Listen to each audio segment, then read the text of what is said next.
When you walk into a room, what's the very first thing you notice? It's usually the beautiful, pristine floor, right?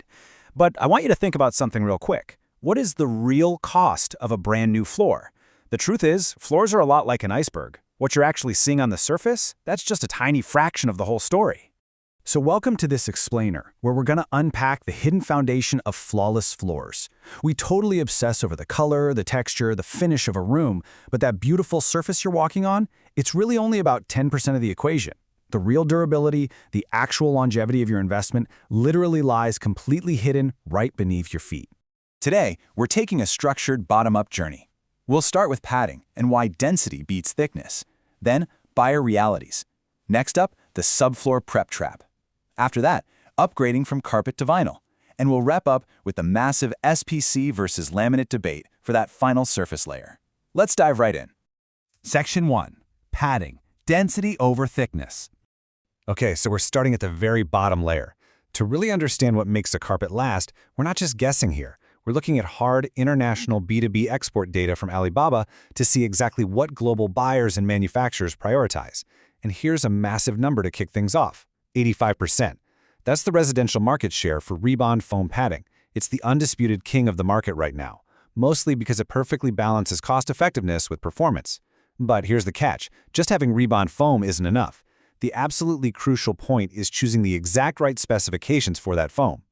For a standard residential living room, the absolute sweet spot is an 8-pound density with a 7/16" thickness. But notice what happens when we talk about Berber carpet. The thickness actually drops to a maximum of 3/8 of an inch. A lot of people think, thicker is always better for comfort, right? Well, for Berber, thicker padding actually causes fiber distortion. And get this, it will literally void your manufacturer warranty. Crazy, right? And for heavy commercial traffic, you want extreme density, 12 pounds or more, but a very thin 1/4-inch profile to withstand all that daily abuse. Section 2. Buyer realities. Now, industry specifications are great on a spreadsheet, but what actually matters when these padding products end up in a real home? Well, this 1-star Amazon review answers that perfectly. The buyer literally wrote, "Smelled like a dead decaying body or animal combined with dead decaying fish." Wow. Chemical off-gassing is an absolute deal-breaker for buyers.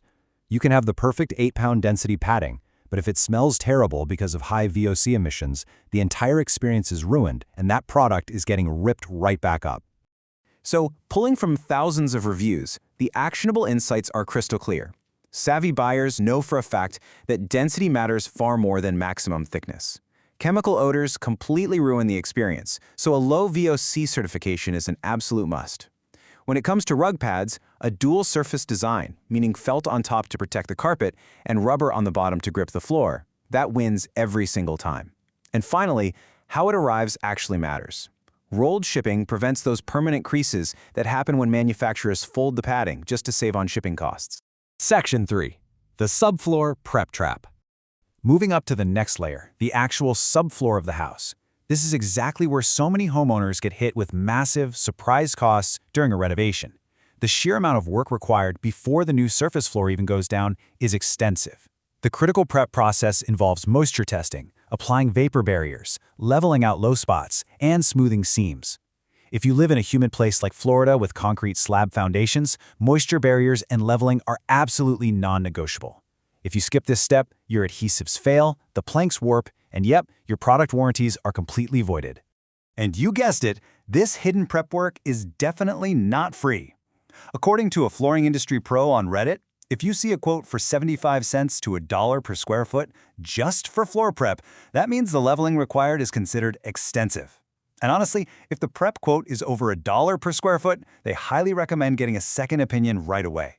And here's a totally fascinating caveat to keep in your back pocket.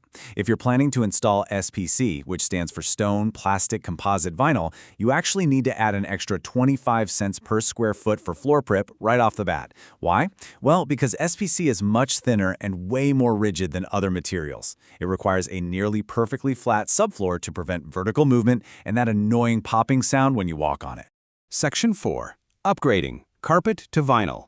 Let's take everything we've learned so far and see how it builds into total project costs when you're tearing out old carpet and putting down new, resilient vinyl flooring.